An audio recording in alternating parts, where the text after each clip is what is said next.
The hospital hallways felt unbearably heavy. It was not just quiet, it was the kind of silence that presses on your chest, the kind that feels like sorrow itself. The only sounds breaking through were the steady hum of medical machines and the soft whispers of people praying under their breath. The fluorescent lights above glared down on everything, cold and harsh, making the white walls feel even more sterile. In the middle of that stillness, one faint voice rose. It belonged to Tamela Mann, the daughter of gospel legend Tamela Mann. Her hands shook as she stood before flashing cameras, clutching a crumpled medical file. Her eyes were swollen from crying, her voice worn thin by fear. She managed to say, "The next 48 hours will decide everything. If she doesn't respond, we might not get her back."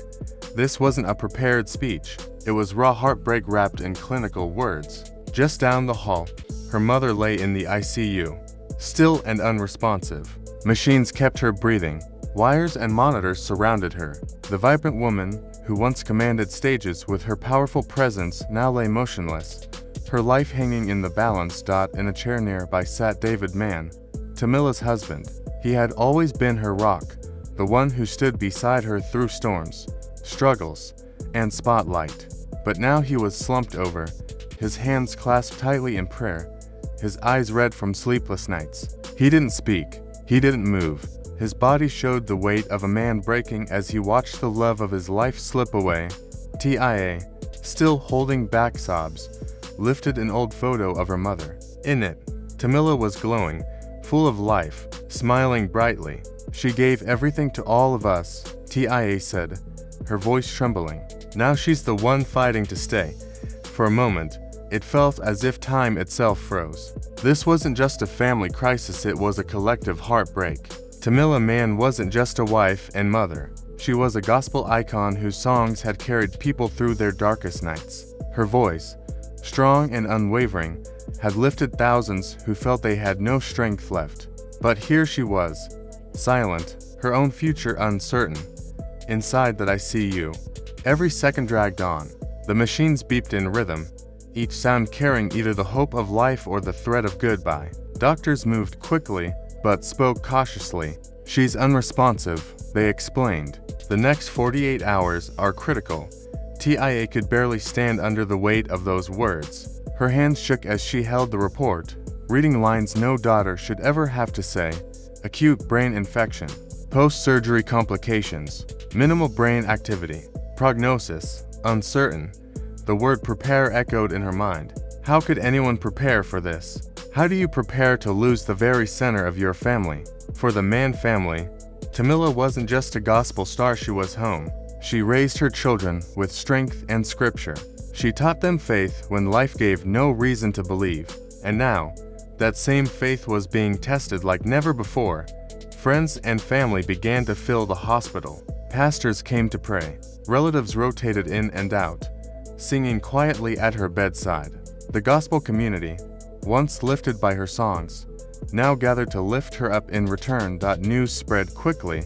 Within hours, social media was flooded with messages. Hashtags like #prayers for Tama, #for8 our miracle, and #stand in faith began trending worldwide.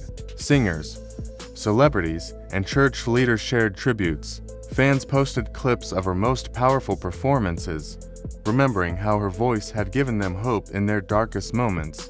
One fan wrote, "She pulled me out of my lowest point. Please don't let her go." Another posted, "If she can't pray for herself right now, then we will be her prayer." But inside those hospital walls, the reality remained harsh. Machines didn't understand prayer.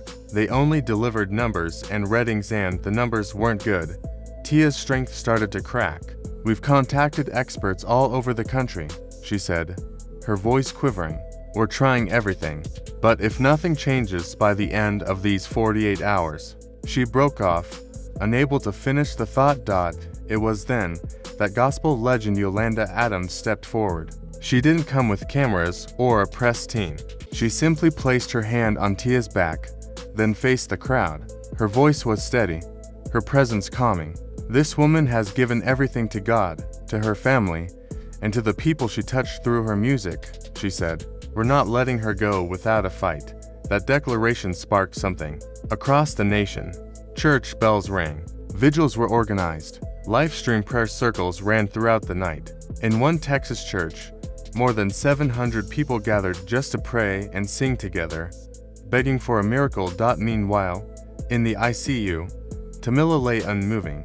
The same voice that once sang songs of hope now silent, her future resting in the hands of time and medicine. At her bedside, Tia whispered through tears, "Mom always told us, when you have nothing left, you still have prayer. So that's what we're holding on to. Right now, only a miracle can save her." The weight of waiting was unbearable. Every minute stretched endlessly. Doctors came in with updates, but their words rarely changed. No progress, minimal movement, continued monitoring. In the corner, David finally stirred. He rose slowly, walked to his wife's side, and knelt beside her bed. His voice was soft but carried decades of love. "My love, I know you can hear me. You carried this family with your faith and your voice. Now let us carry you. Please, hold on." His words broke into sobs as he pressed a kiss to her forehead. For the first time, the man who had always been a pillar of joy and laughter openly wept. Tia, meanwhile, knew she had to tell the truth. She went live on her phone, not to seek attention, but to keep the world informed about her mother's condition. Her face was pale, her voice uneven. "This is Tia Mann," she said. "I wish I had better news, but I don't. The doctors told us this morning that her brain activity is dangerously low. The next 48 hours mean everything. If nothing changes, they don't believe she'll wake up." The world held its breath. "She's on full life support," Tia continued, her words almost a whisper. "She isn't breathing on her own anymore. Her heart is still beating, but they don't know how much longer it can last." She then lifted the same photo she had been holding for days, the one of her mother smiling, vibrant, full of life. Her voice cracked as she said, "This woman right here, she's my warrior, my rock, my mother." She gave her all to her faith, her music, and to everyone who ever needed hope.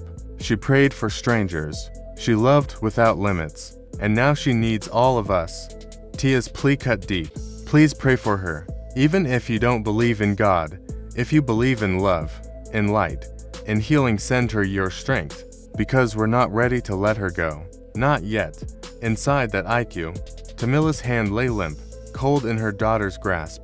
Memories of childhood flooded Tia's mind, her mother braiding her hair, singing her to sleep, encouraging her before church. Every lesson, every hug, every song now replayed in her heart like a fragile film reel. She whispered again, "Please, Mom, you always said God never fails. Please don't stop fighting."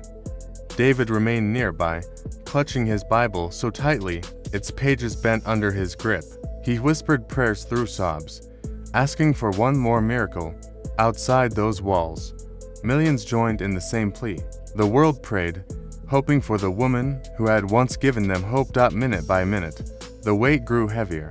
Hope and fear wrestled in every heart. Doctors urged the family to prepare for the worst. But in that cold room, filled with beeping machines and faint whispers, faith still held its ground.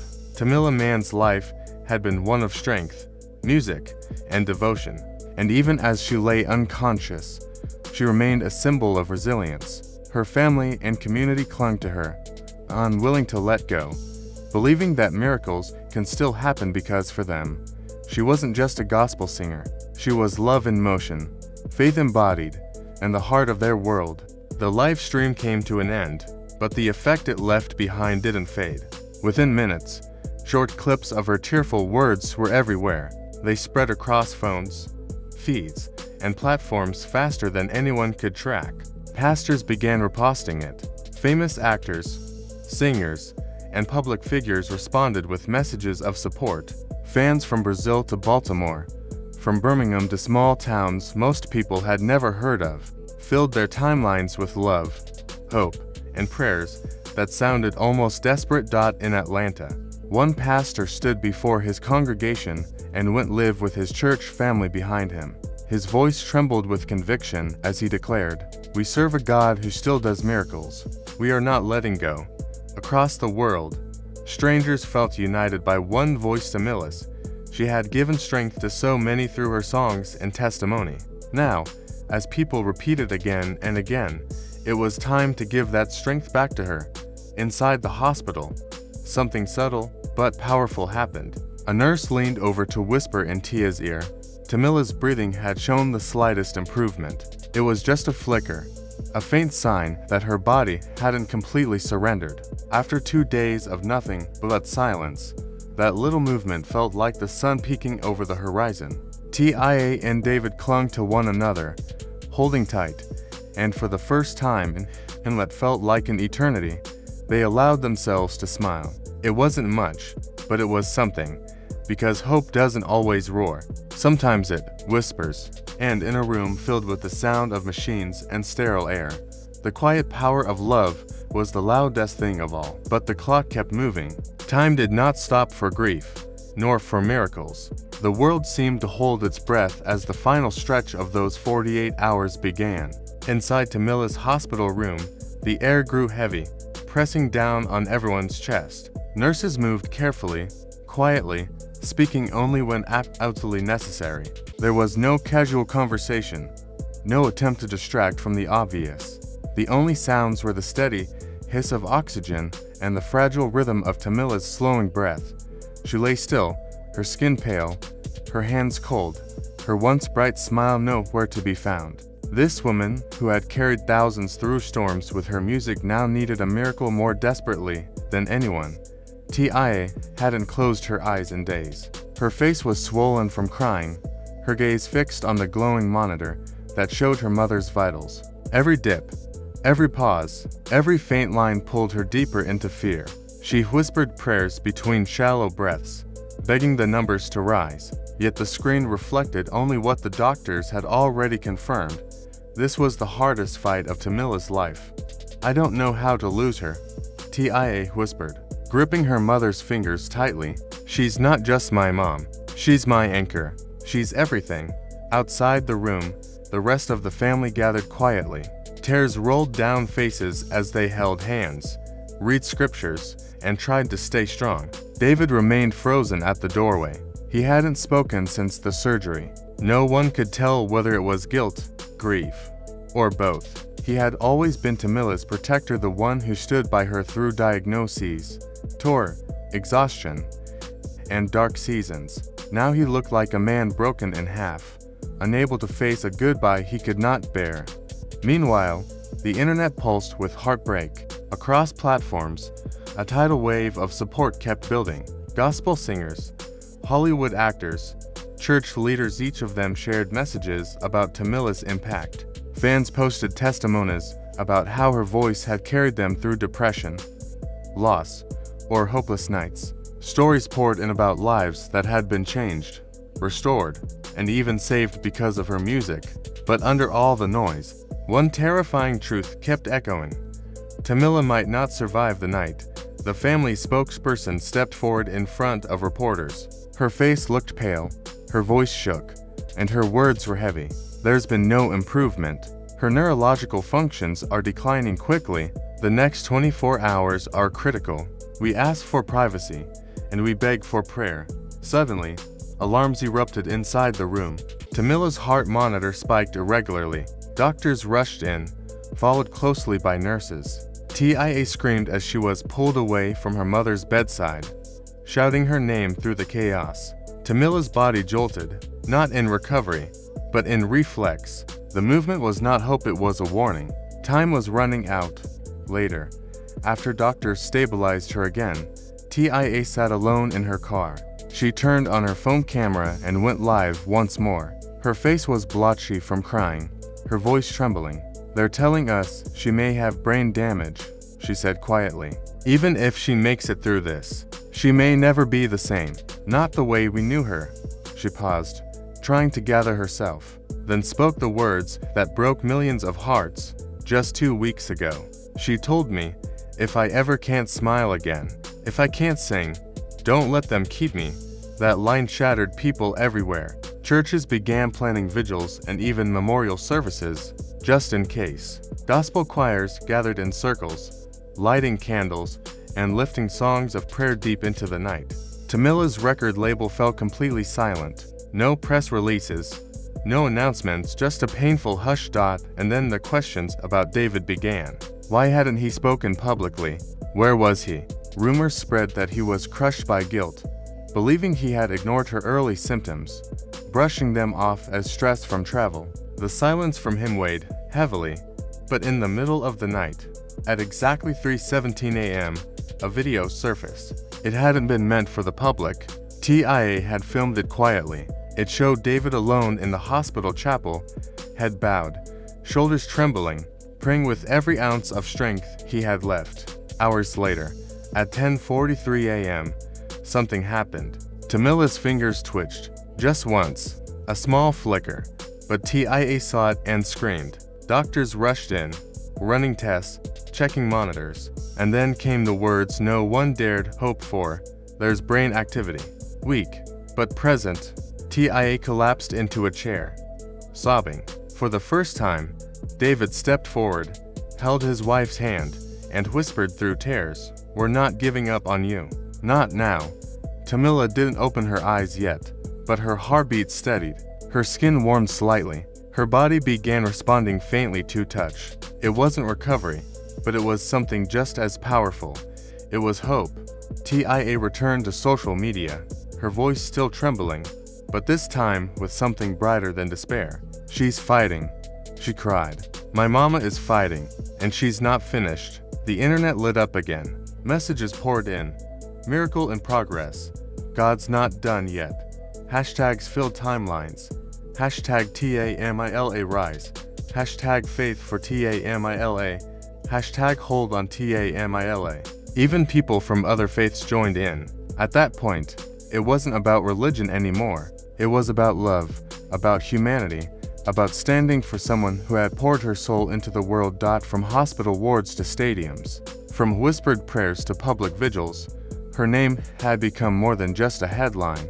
It had become a cry for a miracle. And then, as the 48th hour passed, something extraordinary happened. Tamela's eyes flickered, just a flutter, barely a blink, but it was real. She was still here.